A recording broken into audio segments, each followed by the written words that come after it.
Buenas, en este video le explicaré cómo hacer los cálculos para un transformador trifásico, conexión estrella-estrella, según el que nos tocó a nosotros, de potencia de 4500, en el primario irán 4000 y en el secundario de 400 voltios. Primero definimos las variables, la potencia, y el flujo, que esto lo determinamos nosotros. Primero para encontrar el área de la chapa, ocupamos la siguiente fórmula, que la superficie es igual a una constante K por la raíz de la potencia. Esta constante K nosotros la elegimos que va a ser igual a 1 por facilidad de cálculo, pero en realidad en sí no hay nada teórico que defina qué constante va a llevar qué transformador, según lo que investigación que hicimos. Bueno, y después lo que hicimos fue sacar un cuadrado. Lo que hicimos fue sacar la raíz cuadrada a la superficie que nos dio resultado.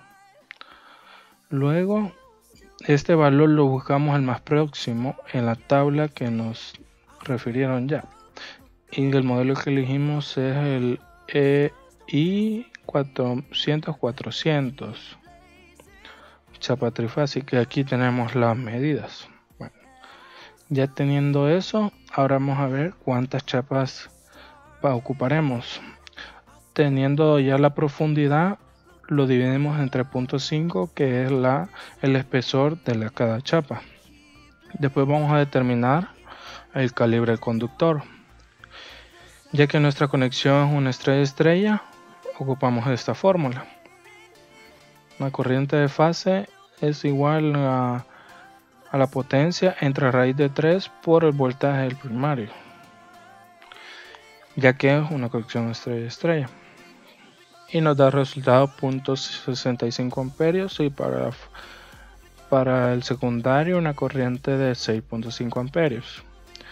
Ya con la siguiente fórmula encontramos el área de sección del cable o de nuestro conductor. Dividimos la corriente entre la densidad de flujo, que nos daría como resultado 0.21 y 2.1. Lo buscamos en la siguiente tabla y nos da como resultado un AWG 14 y un 24. Después encontramos los voltajes de fase, que sería dividir el voltaje entre raíz de 3 para cada uno. Y después, dependiendo de la chapa que vamos a ocupar, así determinamos el campo y la frecuencia. Y ocupamos la siguiente fórmula para encontrar el número de vueltas, que en este caso para el primario nos darían 8110 y para el secundario 811. Después, ya para hacerlo, hacemos los siguientes cálculos para simular el transformador en el simulador FEM. Tomamos como referencia la fase B y lo multiplicamos la corriente por el 3% para esa fase. Y después para la fase A y para la fase C ocupamos el 3% de la corriente nominal entre 2, y esas dos corrientes serían negativas. Y aquí podemos ver ya simulado cómo nos quedaría el transformador y la dirección del campo.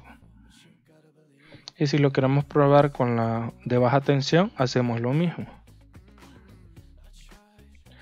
Bueno, ya para hacer el cálculo del circuito equivalente al transformador, primero lo simulamos con los valores nominales. Por ejemplo, si lo analizamos en el de alta tensión, ponemos la corriente de fase 1 a 0.65 y nos da como resultado los siguientes potencias, y como la corriente de fase va a ser la misma que de vacío, y el voltaje que nos dan ya.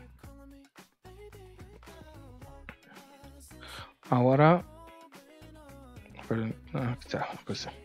Ahora, para la bobina de baja tensión, analizamos la fase B, que es nuestra corriente nominal será de 6.5. Y tenemos estos resultados. Esto si los tomamos, este voltaje lo tomamos de la simulación. Esta es la corriente que nos dan y la potencia de la simulación, como pueden ver aquí en el cuadro.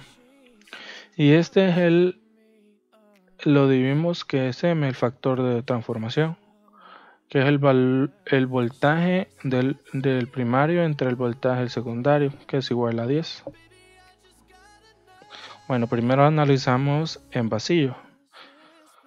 Primero determinamos el coseno de phi en vacío, que será potencia en vacío entre el voltaje nominal 1 y la corriente en vacío, que nos da 0.018. Sacamos el ángulo en radianes, que sería 1.55 radianes.